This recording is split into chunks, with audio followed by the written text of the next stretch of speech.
je suis content d'accueillir le journaliste Jourdan Florentin. Bonjour Jourdan Florentin.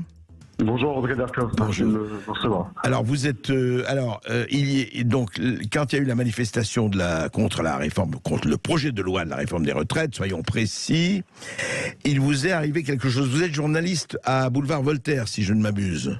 Un reporter chez Boulevard Voltaire. D'accord. Vous n'avez pas peur de Boulevard Voltaire, vous? Non. Moi, j'ai peur de pas grand-chose, ni pas de grand monde. Hein. Sauf, je vais vous dire, parce qu'on me demande, vous savez, quand j'entends, vous savez, phobe, est-ce que vous êtes islamophobe, transphobe, etc. Je ne suis absolument pas. Je ne suis que conophobe. Parce que c'est un parti qu'il convient, effectivement, sur lequel être vigilant. Alors, qu'est-ce qui vous est arrivé, Jourdan Florentin? Racontez-nous.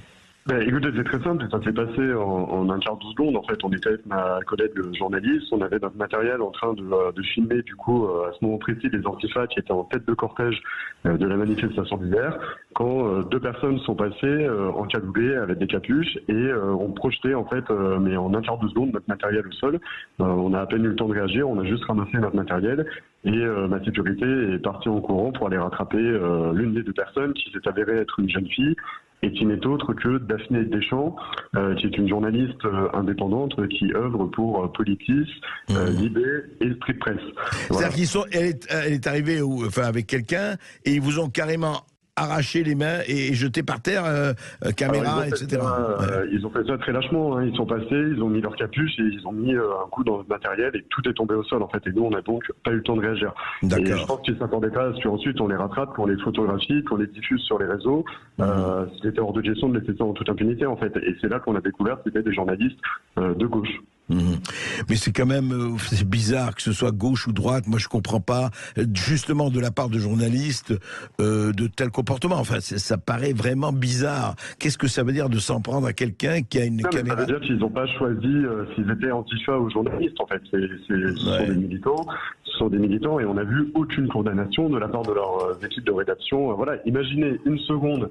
Si j'avais fait ça à un journaliste de Libération ou de Quotidien, rappelez-vous quand Pascal Praud a osé remettre un peu en doute Yann Barthès, les insultes qu'il s'est pris en retour, enfin voilà, mais ça s'inscrit globalement quand même dans une ambiance délétère, voilà, un peu appelée par la NUPES de manière générale. Regardez encore hier Sandrine Rousseau qui n'était pas contre que des élus attaquent d'autres élus. Aujourd'hui, c'est des journalistes qui attaquent d'autres journalistes. On est dans un monde de fous, en fait.